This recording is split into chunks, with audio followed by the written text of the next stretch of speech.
Good evening and welcome to Success in the City. My name is Helen Webster. I'm with the lovely Sandra Scott, and our fabulous guest today, who's very excited, so excited he's on, is the wonderful Stuart Capstick. Brilliant. And it's like every week, Helen, it's like a shock when the show starts to me. And we're having her come every week and she says we're going live and I'm still talking. Well, I think what happens is we click go live and then there's some weeks there's like 2 seconds, some weeks there's like 6 or 7. It depends how long it takes. So sometimes we just rock on our little conversation until the little... Yeah, you took me by surprise there. Yeah, until the little comes up in the top. So when we first start our show, we shout out to the kids. Any young people who've done amazing things, any little people who've done amazing things. So have you got any little people, young people who've done amazing things, Sandra? Yes, I have. So all the young people are doing brilliantly, and one of my young people got full marks in a Spanish test at school and got top marks. And then another lad, one of our young people who does Russian with us, who has through Chataway, but we have a Russian tutor for him, he got a head teacher's award today, which in a school the size of his with over 1,000 pupils is pretty good going. So I was absolutely made up about that. So they're doing well. Loads of them are doing well and more confident now, which is good, you know. So there we go. Amazing. Stu, have you got any young people that you want to shout out to, little people? Yeah, the girls are my family. So in age order, my eldest niece is Charlotte, and she got a first on a final paper for her degree for teaching. She's going into teaching, and she'll be amazing at teaching as well. She's so suited to it, personality-wise. Youngest niece, Sophie, passed her theory test for a driving. That's great. She'll Taxi? be well on the way there. Yeah, absolutely, yeah. And then on to my girls, younger again. My eldest, Layla. She didn't get in with she does amazingly with ballet and dancing. And they have a dance company at school.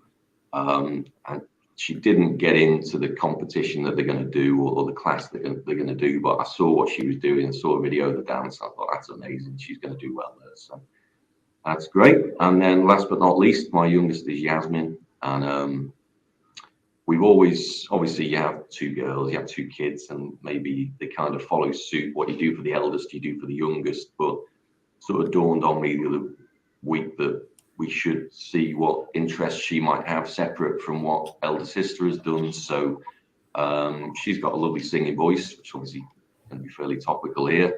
So I arranged for some singing lessons for her. So she went to a second week.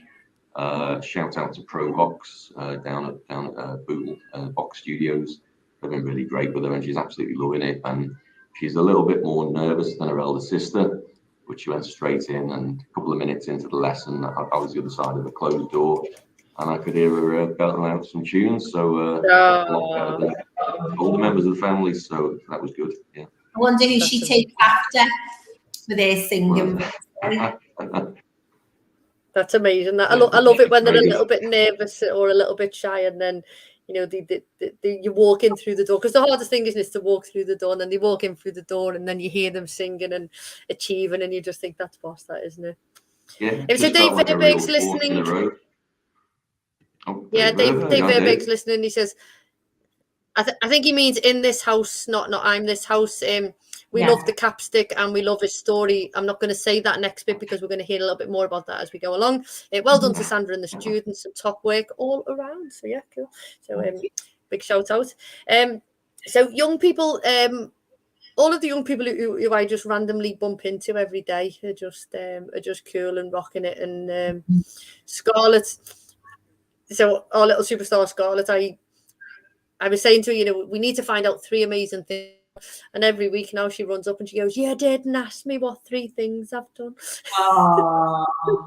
So we've started this little trend now that we do 3 super things that she's achieved in the week, and it's just I just love sharing the little positivity stories with them all. But yeah, so a little shout out to Scarlett for just being ace and remembering that we share our 3 super things that we've done in the week.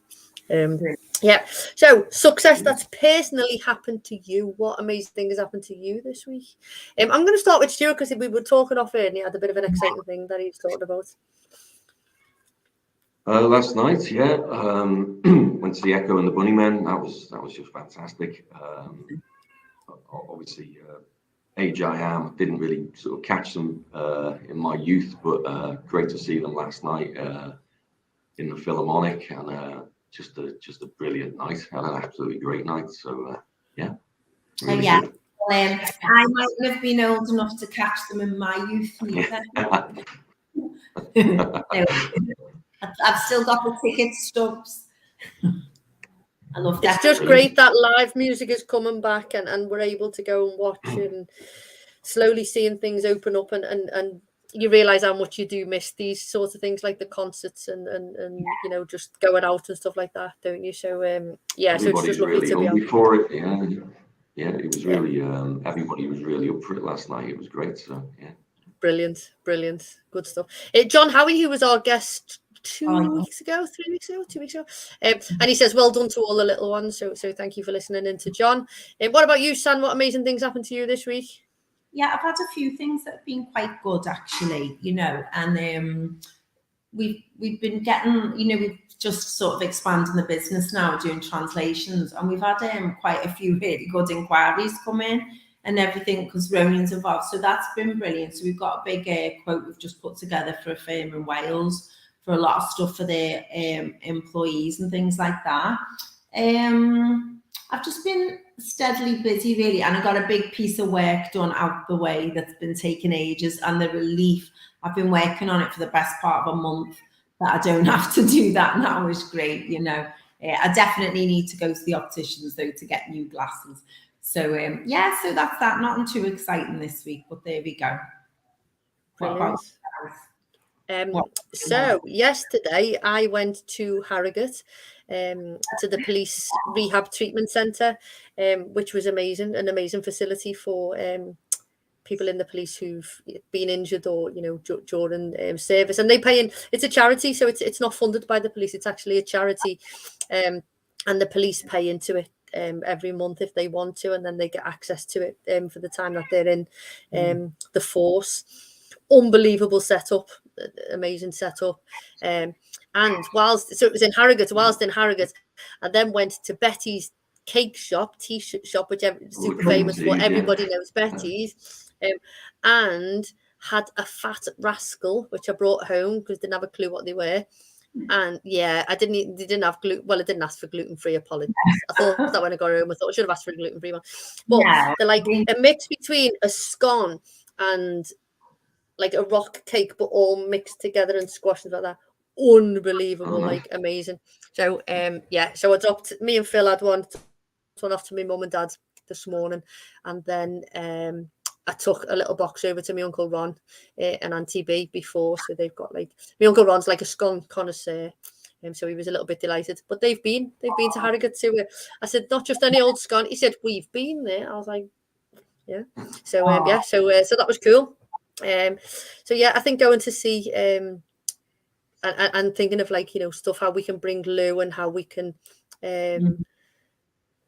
bring it into the communities of families and supporting the police and their families. I think that was the biggest success that I've had this week so far, I think. Yeah, and I'm dead excited to tell our success for next week because it's going to be about Saturday night,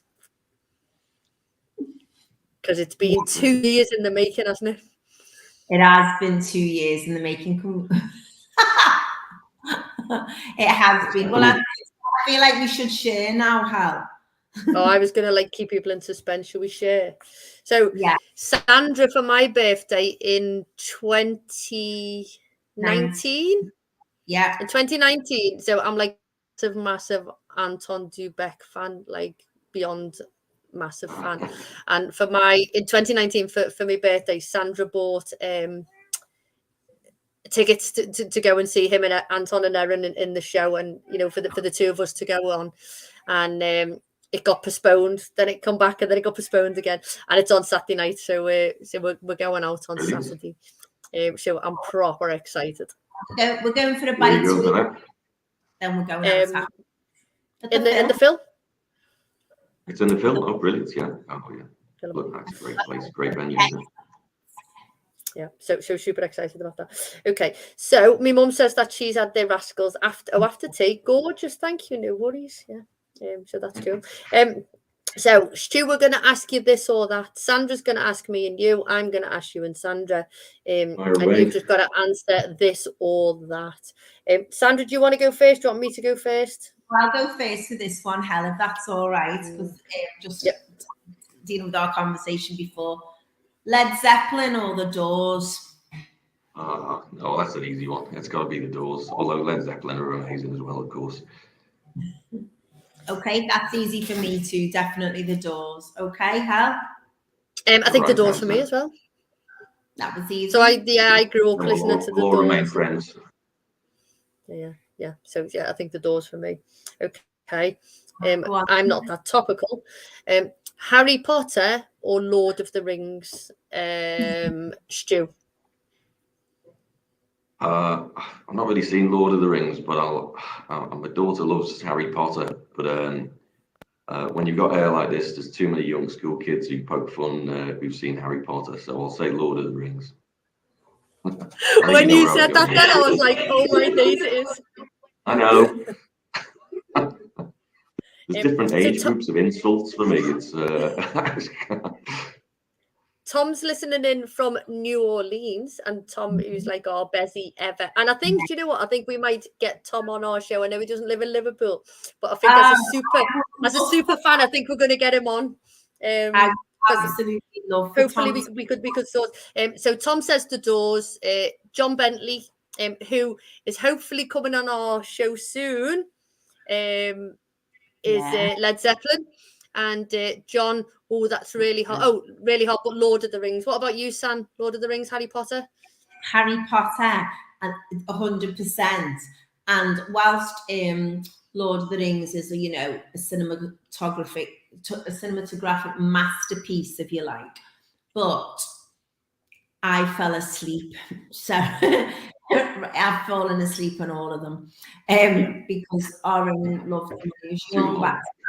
He went, honestly, I've taken the pictures and just fallen asleep like that, like in the middle of big battles in the picture and everything. So I've never fallen asleep in Harry Potter because it's amazing. So Harry Potter for me as well. Harry Potter. Although it has to be said, Tolkien created a whole language, Elvish, with a full grammatical structure. So in terms of get it on Chatterways. You can teach it. We don't do Klingon yet. I was going to say along with Klingon as taught by Mick Clark. Yeah. Never seen that. That was embarrassing. Okay, next one. Okay. So Mercedes-Benz or Volkswagen Beetle? Stuart. It's got to be the 60s, isn't it? Volkswagen Beetle. If you mean the original one, classic car, nothing like that. Yeah, Herbie all the way.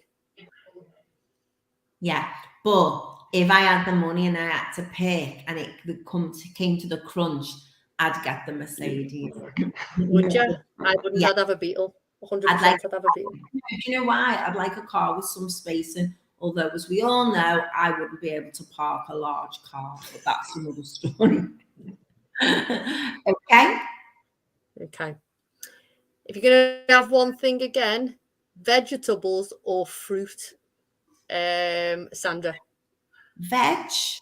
I love veg. Do you know what I've had tonight? I've had me tea already. The thing that Deb's made. Sweet potato and root vegetable hot pot. Yeah, I did add spinach to it. It was lovely just to use up. It was really tasty. So I'm going to tell her that in a minute on the WhatsApp. I had it for lunch. It was very good. Stu, would you rather have fruit or veg? Yeah, I've never really liked fruit. I just can't. I don't know if it was more convenient, packaged like a Mars bar, I might eat it. But vegetables all the way. And like you, I've just kind of grown to love vegetables. As a child, I thought I'd absolutely hate, like cauliflower in curry and pickled cauliflower with calzone is something that I make quite often absolutely gorgeous. So, and spinach, eggs Benedict with spinach, very nice. And cauliflower wings. Yeah, I was going to say indigo greens, cauliflower wings are like the bomb, aren't they? Indigo greens, cauliflower wings are the best food in the history of the world ever. Closely followed by smoked salmon, obviously. Nice. I think I love fruit, but I think probably probably vegetables, because there's sort of more variety, and I think you can do a lot more with them, can't you? Dave says cauliflower. Oh, cauliflower wings, no wings. No, not wins, Like Dave. little wings. Oh no. Yeah, little wings. Okay, San. Right, Stuart, performing in a gig or attending a gig? You'd expect me to say performing, but it really doesn't matter. It's just any live music. It's as good as long as it's happening, it's all good. So I'm going to sit on the fence with that one if I'm allowed. Oh, okay. Well, I can't perform at all or sing a note, so mine's definitely attending the gig.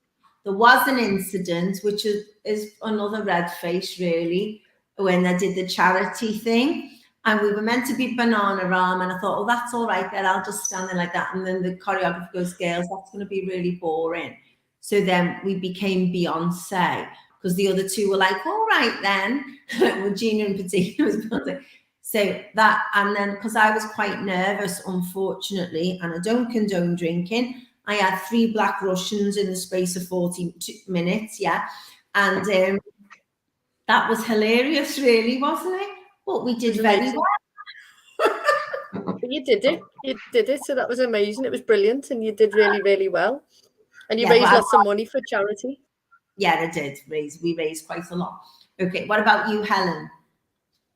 Well, as you know, that Sandra, I'm your singing partner. You know, we're so probably attending a gig. But I do think, like, I'd love to be able to sing. So I think for somebody like, you know, say Robbie Williams, who gets up and sings to hundreds of thousands, or any performer who gets up and sings to like 100,000 people, and they're all sort of chanting their name and giving them that, I think it's no wonder that's their drug. And you know, and you say, well, why did they still perform when they do this? I think the money goes out the window, and it's that sort of feeling, isn't it? I think to be stood there with all those people mesmerized in your voice and just or singing a longer song with you must just be, you know, when you stop singing and the crowd carries on, must be just the best feeling ever.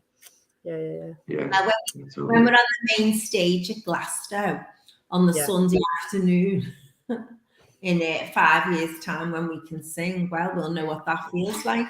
We're just going to do the once, and we're going to leave them wanting more. Oh, dear God. Okay. My last one.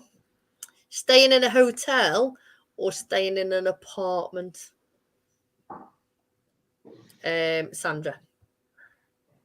Okay. There's loads of factors here. But 5-star everything. Hotel, hands down. The 5-star hotel, 5-star luxury apartment. Hotel. Would you? Because I don't have to cook. Okay. What about you, Jim? And chill. But I like a holiday where you do. Apartment kind of has more of a feeling of space to it, so I go with apartment. I like to get out. The thought of I remember like one of the best holidays I had, but also kind of the worst in a way, was went to New York, and hotel was really just a place to kind of crash. And as soon as you open the door, you just tripped over the bed. And I'm kind of claustrophobic. So if I'm in that setting, it's normally just a base. I want to get out. So somewhere that's got a bit of space, apartment. Okay. I'm the same, apartment. Oh, we have got feedback. I know we have that from somebody's, I don't know. Apartment, definitely. I've changed my mind. Stuart explained that to me. Well, you can get up, can't you? And like you've got a bit of a balcony, and you've got a bit of a living an area where you can chill about and move around and things like that. So yeah. I'm totally with that. Cool. So we've done this or that. We know a little tiny weeny bit about Stu, not very much.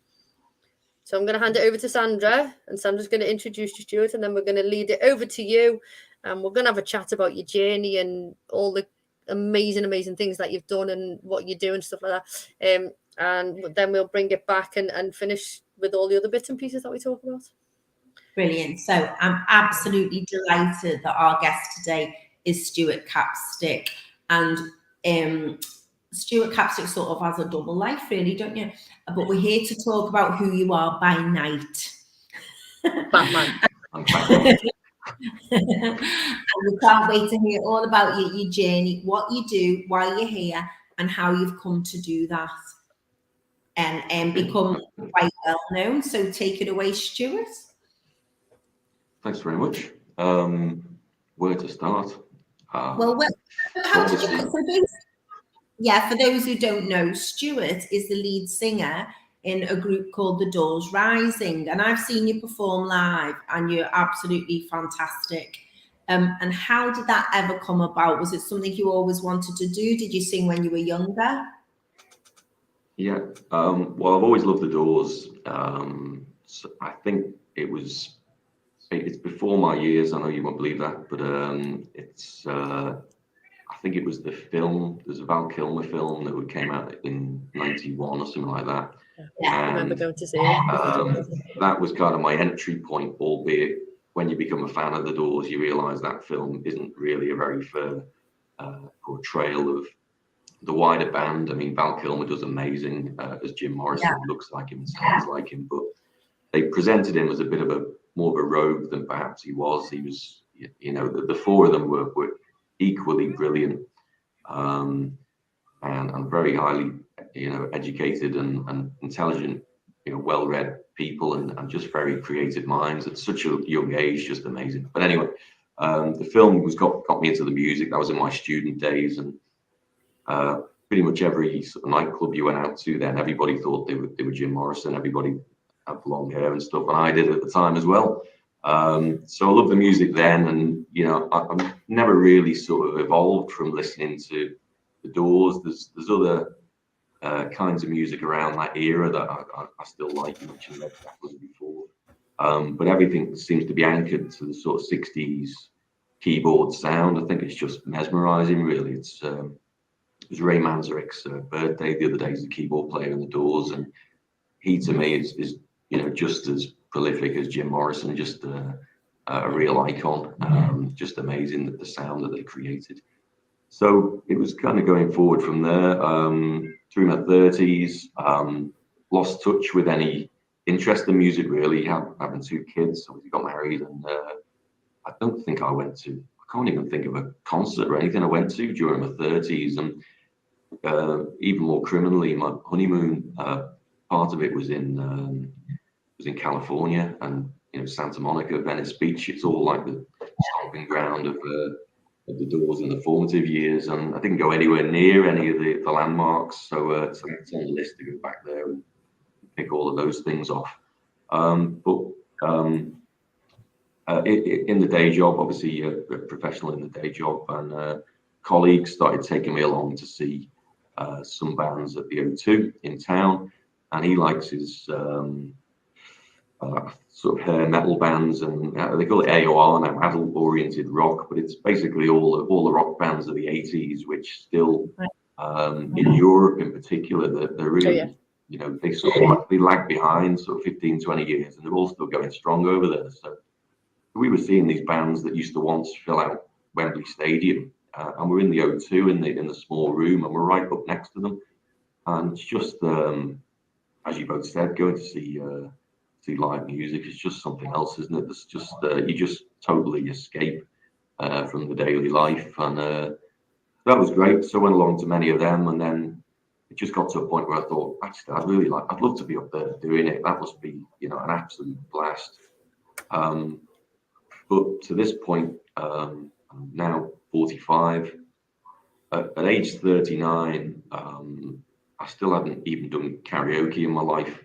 No singing ability whatsoever. There's hope. There's hope for all of that. Well, this is it. Well, that's what got me thinking. I thought, what's involved in this? Is it that unobtainable that you know there's only certain, and everybody says I can't sing. You both said it tonight, and I used to say it as well. But why do we say that? What makes you think you can't sing? So I thought, well, there's got to be a bit of science to this.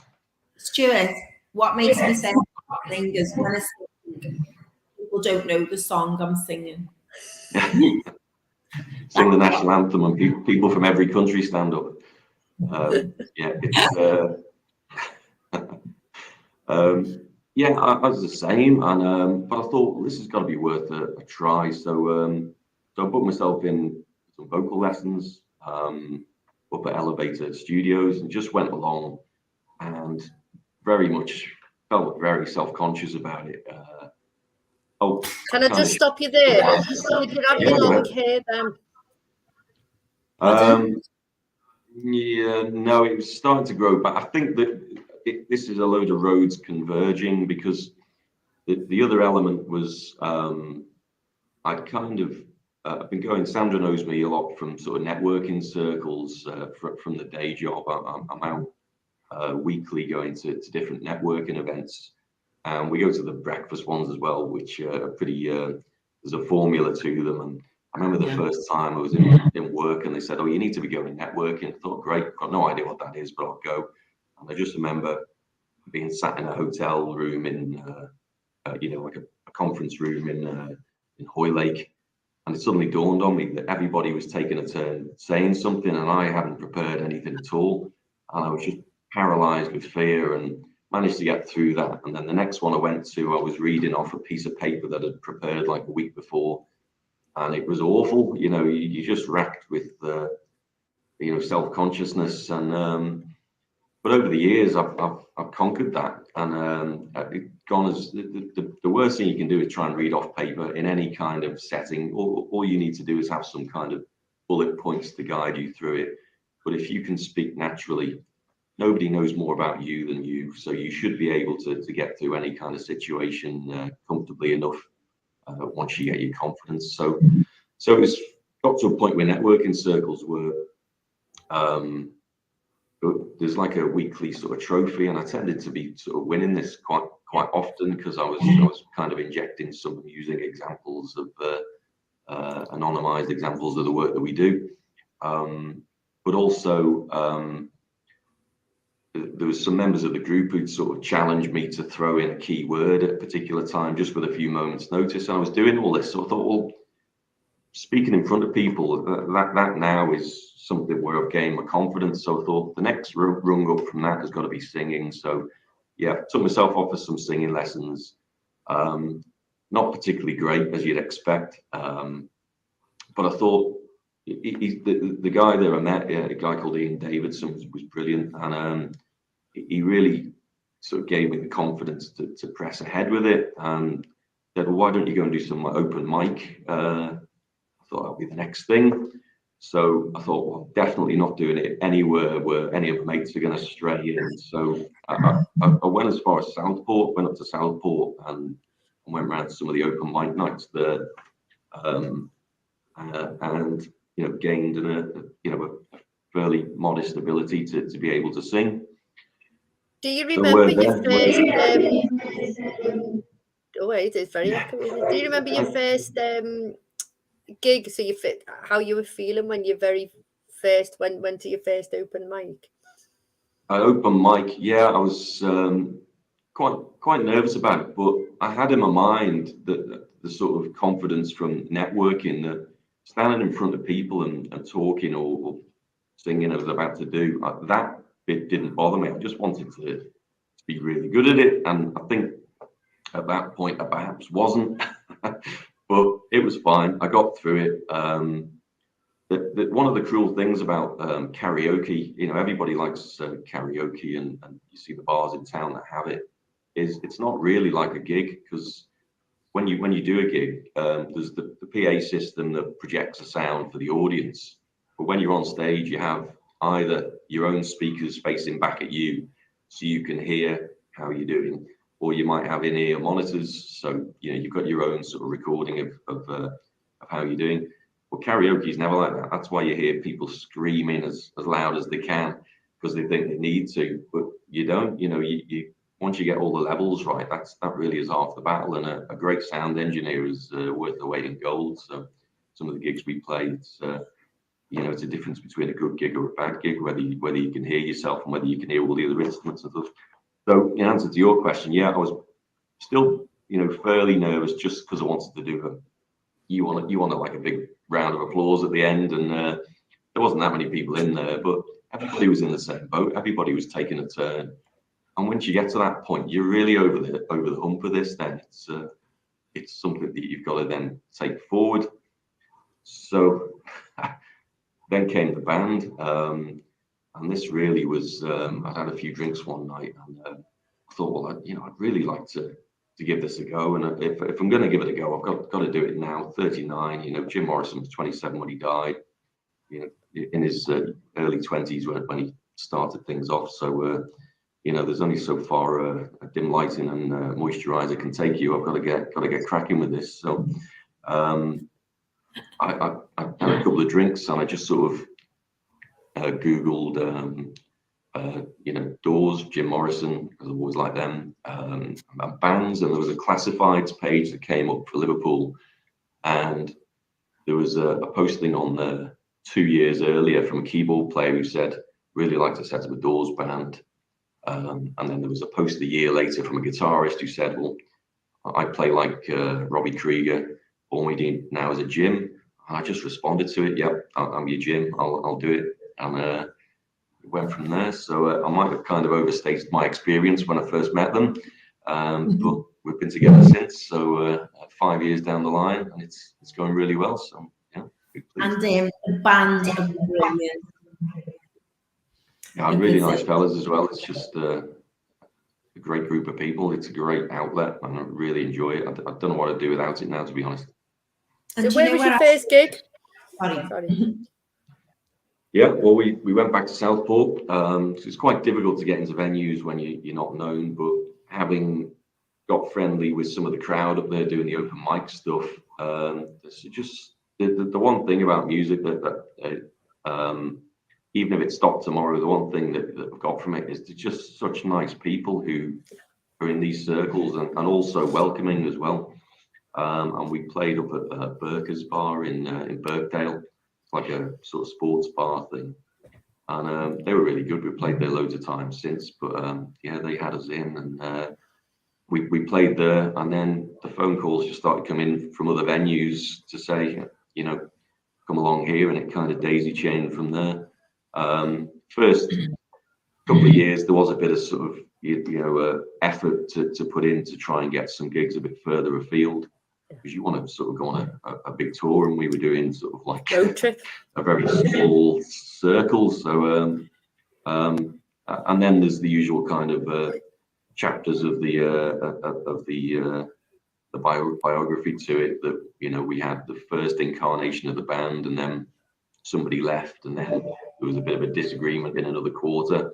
Not that we're disagreeable people, but the passion that you put into it to get it right, it can become quite a heated situation sometimes, because you just want to get it right, and so that's great. So we're probably on our third generation of the band now, and with respect to everybody else before, it really is kind of the best sound, and really nice guys, just good friends now as well, so which makes life so much easier. So and now you've got a big list of gigs. Yes, yeah, 18 gigs for the year, which is just incredible. Wow.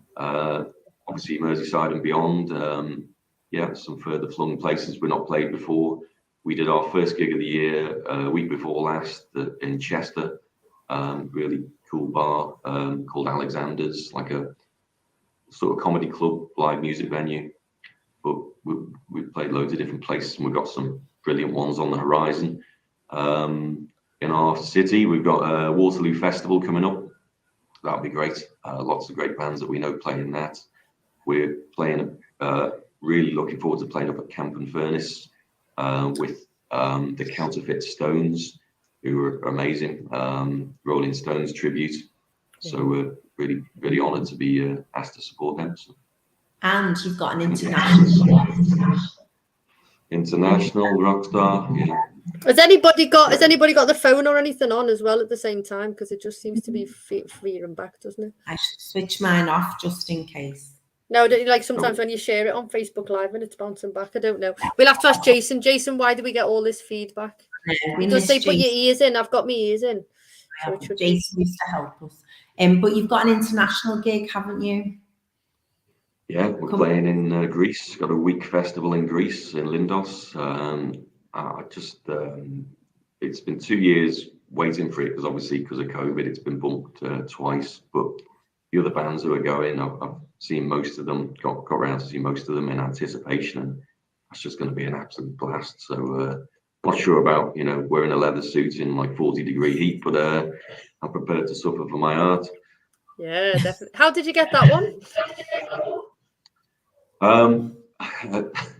Like many successes in life, a little bit by default.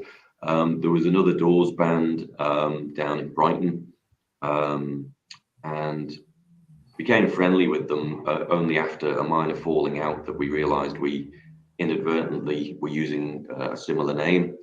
As soon as we found that out, we thought we'd done our homework on it, and it was just something that was overlooked. As soon as they contacted us, we immediately changed our name, so we're now The Doors Rising, and kept in touch with them. And they'd obviously been going longer, and they reached a point whereby they decided to disband.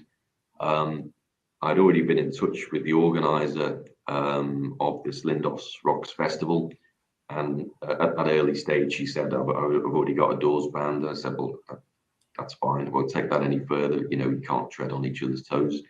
And when they disbanded, I contacted the Doors band first and said, look, do you mind if I go for this? If you're not doing it anymore, then I'd really like to. And they wished as well. So we got in.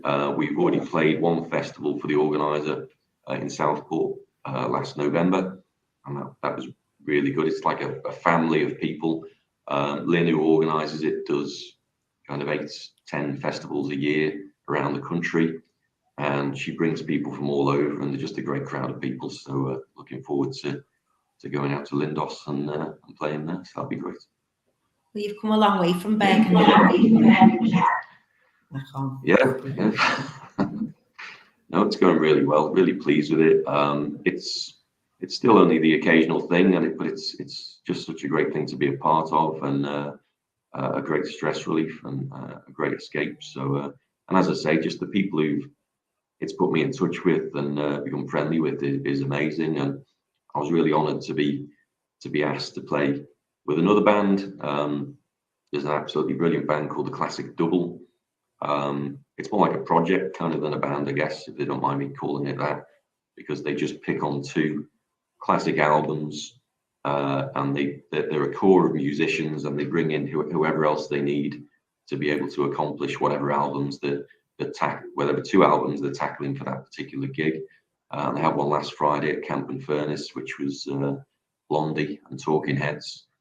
And Talking Heads, David Byrne, there was a guy who came up from Birmingham to fill that role. He was amazing. And then there was a lady called Maria Allen who plays locally with Paul Capper. She was just absolutely outstanding as Debbie Harry. It was amazing. So brilliant. And I was pleased to have done the first one when they first kicked it off. We did LA Woman by the Doors, and then I got off stage, and they carried on with a guy called Gary. Was it Gary Brown? Perhaps it wasn't for the first one, but Gary Brown, who does Robert Plant for Led Zeppelin. So just a great group of people. That's amazing. So where's the best gig that you've played? They're all, it sounds like I'm keeping all the venues on side, but they all are great in different ways. Best one, it's such an iconic place that I've got to say the Cavern Club last November. Wow. Was a real moment for us. And again, it was kind of cruelly snatched away first time round. We were all ready to go, and it was 2 days off when lockdown hit, and then it was another 18 months before we were able to get back around and play it again. But when it did happen, it just all fell into place. It was a really good night. Really, we all just had a blast. It was just amazing. So and I felt very comfortable on stage doing that. Thought, the Cavern, this is going to be a daunting moment, but no, it was ready to happen. And I'm quite sort of like to think on my feet whenever I do speaking or with the band, and I can be a bit cheeky with it as well, which Jim Morrison always was. So I'm just kind of following the vein of that. But I really enjoyed myself. It was a great night. But thanks again to everybody who came. Brilliant. So during lockdown, sorry, Sam, during lockdown, were you able to play or anything? Because I know a few people took it online and did some gigs and things. Was there anything you were able to do? Yeah, hats off to people who could do that. We're really not in it for that. It really is the whole experience of having the audience there and the feedback you get from them. In many cases, to win them over. The Cavern we played, and obviously everybody there knew they were coming to see a band, who would be in the doors. So really, you just have to be as authentic as possible to win that one. They need to know that you're good as being the doors. But then the next night, because we'd had so many dates that were all bunched together because of lockdown, we had one the next night, which we wouldn't normally do. And that was for this festival in Southport. Now, for that, we were one of 3 bands on the night, and we went on second. There was like a covers band on first. It was brilliant. And then we came on, and after us, there was a Pink Floyd tribute. So we thought, well, most people probably are coming to see the Pink Floyd tribute. So we really don't know if anybody in the room either likes, knows, or even wants to see or cares about seeing Doors. So I said to the guys, look, don't think it was like, we had a great night last night at the Cavern, but this is going to be a completely new experience again tonight. And it was, and we were playing the first few songs and nothing was kind of really happening. And at one point you could hear sort of a murmur of conversation kind of creeping up, thinking, oh no, we're not engaging them here. And I tried to stir up the audience in between songs, a few kind of cheeky remarks and things like that. And it wasn't quite happening. And then you can't sort of measure it or qualify what happens, but something just clicked, and then the whole place was just bouncing. Everybody was up, and from there it just happened. So, if I knew what the magic to that was, it'd make a lot of money. But yeah, definitely. Oh, I'm frightened to speak because of the feedback. This is the quietest we've been. I know. I've seen you live, Stuart, and you're absolutely amazing. And I think I saw you at Molly Mays, was it, in Birkenhead? Is that what it's called? Molly's Chambers, yeah, in Birkenhead, yeah, another great venue. So all these places. That's right, yeah. No, it's great. Lots of great places. We play there. We played the Swinging Arm in Birkenhead. And we played. When did we play there last? It was last October, maybe, and they booked us in straight away for 4 dates for this year. So that's a great place to play. We love playing in there. It's always a great crowd. Yeah. And do any funny things ever happen to you on stage? Funny things. It's again, you can't sort of quantify what happens, but we played at Chester 2 weeks ago, and you wonder what goes on in people's minds. But there was this, I think it's on video somewhere, but there's this big guy who looked like Oliver Reed. He just cut his way right the way through the middle of the crowd and just stood like right in front of me, 2 feet in front of me. Quite a big, intimidating guy. I thought, what's happening? What's going on here? And then he just starts dancing away. And the same kind of thing happened in Southport. There was this guy, must have been 6'6", and I'm on a stage, but he's still at head height with me. And this guy's just eyeballing me. And I was thinking, oh, he's not enjoying this. And I try and stir the audience up and ask if we're playing everything that everybody wants. And he just came striding towards me and said, "Play LA Woman," seminal Doors song. And it was one of the ones we were playing next. And then when we got off stage, he came straight over and he wants photos with me. His wife's taking photos. It's just brilliant. I mean, I've got kind of the outline of Jim Morrison, but I'm not Jim Morrison. It's just me. Want a photo, but just brilliant the way people respond. It's great to be a part of. So, and we're very humble about it. It's just everybody enjoy the music. It's what it's about. So when you're out and about in the supermarket, what the hell? Do people recognise you as Stuart or Jim? It's been great to have a few. It's lovely when you kind of get recognised. There's no megastardom to this at all, but yeah, I've been in Tesco's and people have said hello. And Echo and the Bunnymen the other night, and the guy stuck his hand out and he said, "I came to Cavan and saw you." Thought it just makes you feel great. So That's cool. It's great to know. Yeah. Get your autographs in now. We'll be taking your call soon, Sandra. Yeah. Wow. It's true. Everyone who comes on this show, all the performers are rocketing. We've Dora came on. She's written ADHD the musical, which I went to see in a church hall. Now she's on at the Royal Court. Just Fantastic. saying. There we go. Yeah, loads of them. Sophie. She's Touch coming on here. Yeah. It's the platform to stardom. Yeah, it'll be Ibiza Rocks now. Never mind Lindos Rocks. Fantastic. Yeah. Hello, Wembley. Yes, indeed. You'll be on Glastonbury. You can be our support in Glastonbury. You can be mine and Sandra's support on Glastonbury. I'm up. I've written down where he said he had those singing lessons, Helen.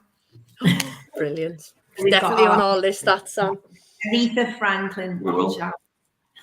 That's the point. Anybody can sing. Really, if I can do it, that would be my. You're brilliant. You're absolutely brilliant at it. I've seen you live. That's very kind, but I promise you, I think you could be. One of the things I can't remember whether it was Ian or Carrie, who's the later teacher I went to. It's good. Imagine you'd be looking at the teacher. You have a go, and then the teacher goes.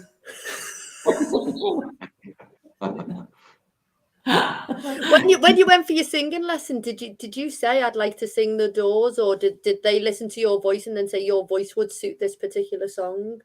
Oh no, it was very tentative. I was fully prepared to go to a handful of these lessons and to come away kind of content but disappointed that I couldn't do it.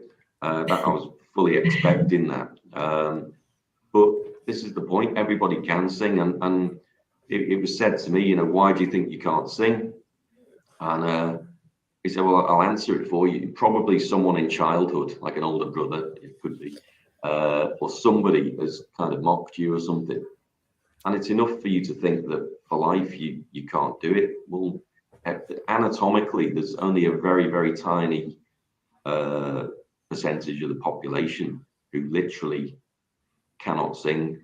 Everybody can, but it's like going to the gym. You don't turn up at the gym on day one muscle bound. You've got to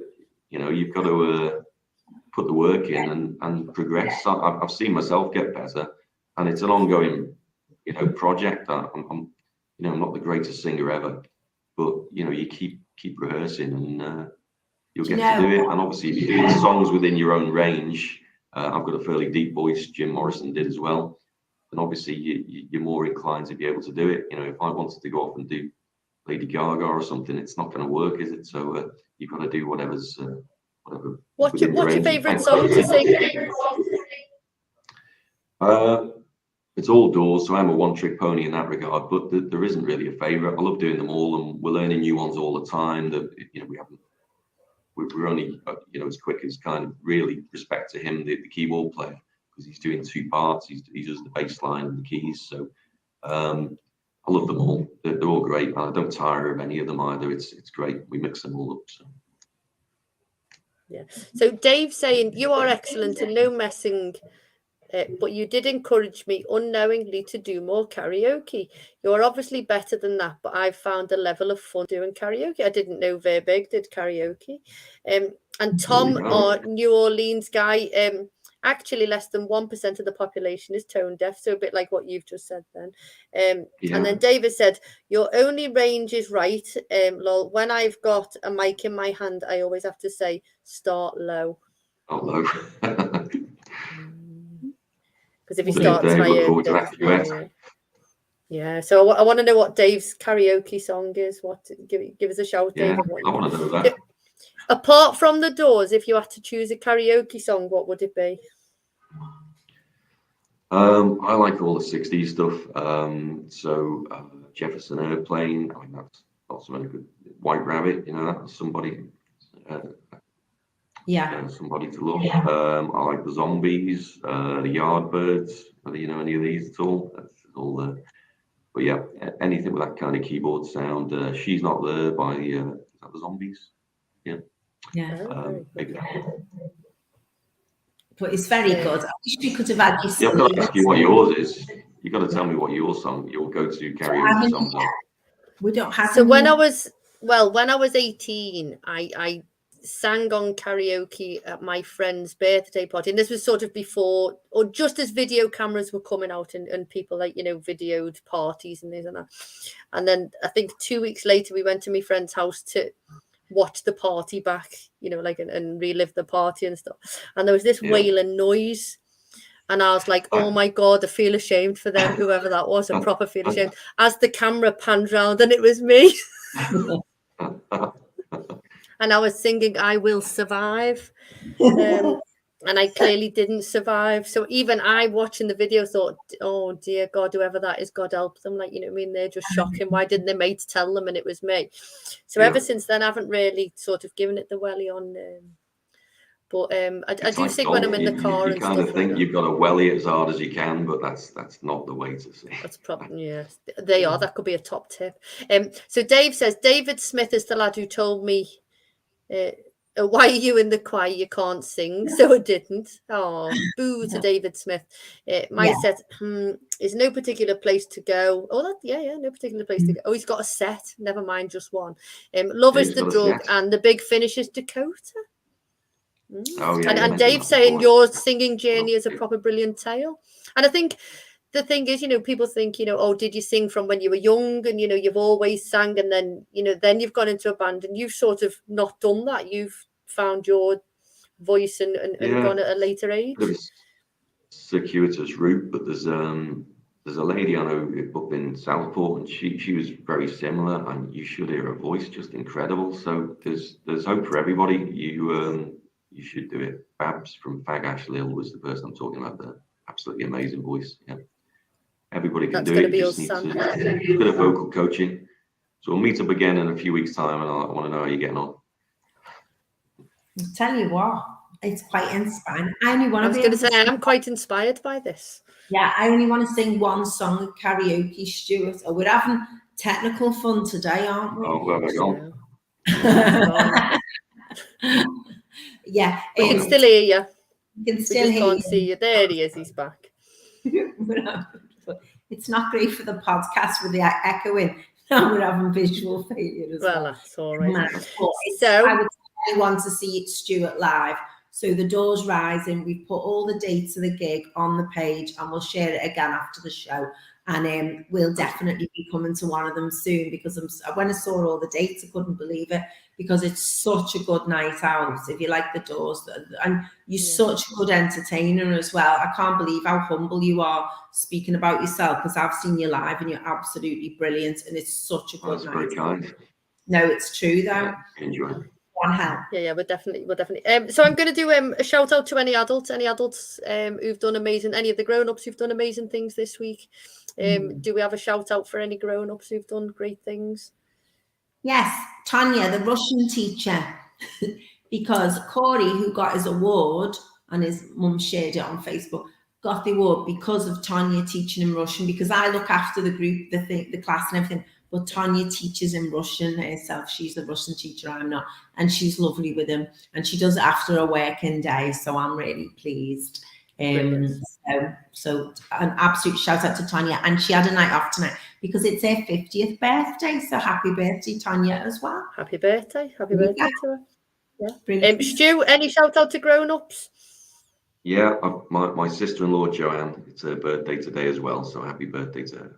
Happy birthday to Jo. Yeah, and I'm going to give a shout out to Chloe. So it was Chloe's birthday yesterday. So Valentine's Day, but she's my goddaughter, and she was 26 yesterday. And you just think, where has the time gone? You know, it's just this 26-year-old amazing human being who was a tiny weeny little baby, and you know, you just think, where have those 26 years gone?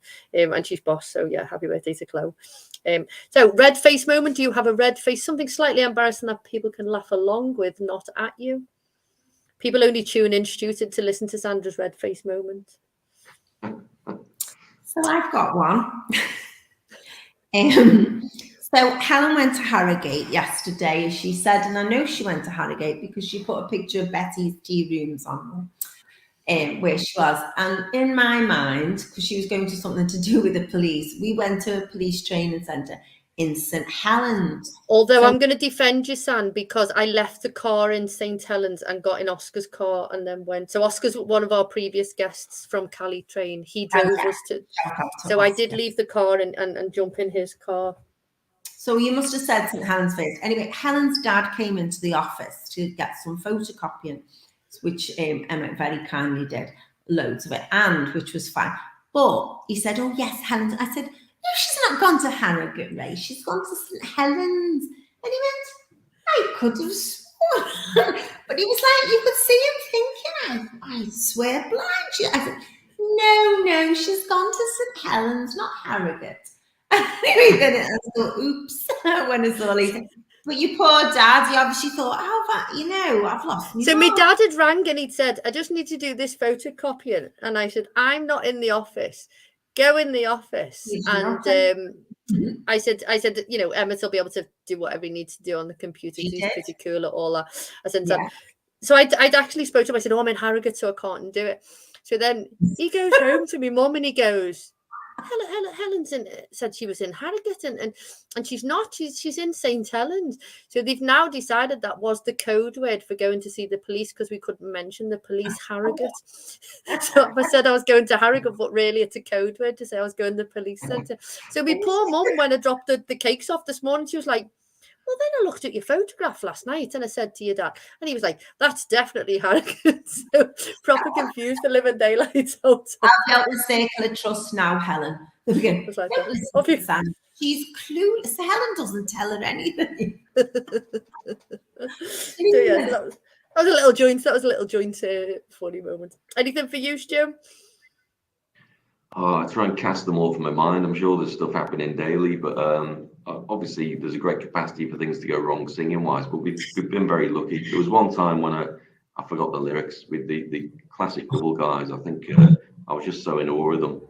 And I remember just in the kind of instrumental break, I turned around and I was scrambling around trying to get the lyrics up on my phone. I managed to get through that. And the only other one perhaps is a little cringy in a way, but it was well intended. Jim Morrison's maybe the only person who ever got arrested on stage, and I had a couple of colleagues sort of dress up in kind of like not real police uniforms, but like, you know, a fancy dress police, and come and take me off stage in the middle of a gig. So I like to think I'm the second person to be arrested on stage unofficially. That's cool. So that was good. It didn't go down very well, but I enjoyed it anyway, and they did. So their moment of fame. So we were talking about a skill share. We're going to be super quick, and we're going to get you to share a skill that everyone can possibly practice or whatever. Me again? Yeah, you again.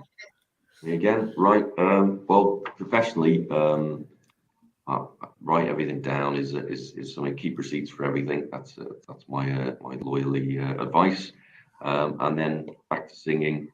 You sing from your stomach, believe it or not. You don't obviously anatomically sing from your stomach, but the phrase, you know, isn't over till the fat lady sings is there for a reason. You puff yourself out and you draw the air from your stomach. So There you go. Sing from your stomach. Good little tip that for us. We do our show. You go. Like Leaps ahead already. Like Dream Girls.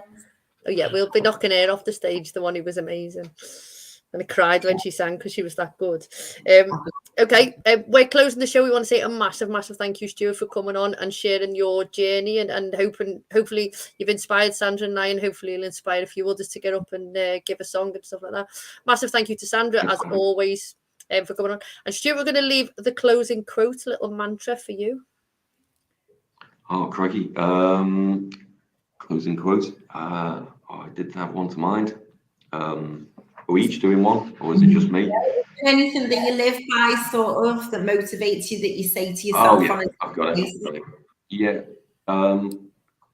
Quick story, 30 seconds. Literally, remember going on my first all-inclusive holiday, and it was in Mexico, and the Mayan people have got the best sense of humor, really dry sense of humor. And this little guy came over to me with like a rifle over his shoulder, and he said, "You'll meet me in 30 minutes behind the gym." I thought, no, I won't. And half an hour later, I was lying on the floor with like a cap on back to front, like picking off these targets on a rifle range. And then it was like a montage of things. I was then using a bow and arrow and all these different things. I thought, why am I just doing this on holiday? You should, we live in very rarefied air. We're very lucky to be where we are, and you should try anything. So live life like an all-inclusive holiday. Give everything a try when you can. Oh, I love that. Live life in an all-inclusive holiday. Brilliant. Good. So thank you very much, and we will see you all next week with this. Hopefully not the feedback and everything. So we'll see you all next week. Thank you for listening. Thanks, Romy. Thanks a lot.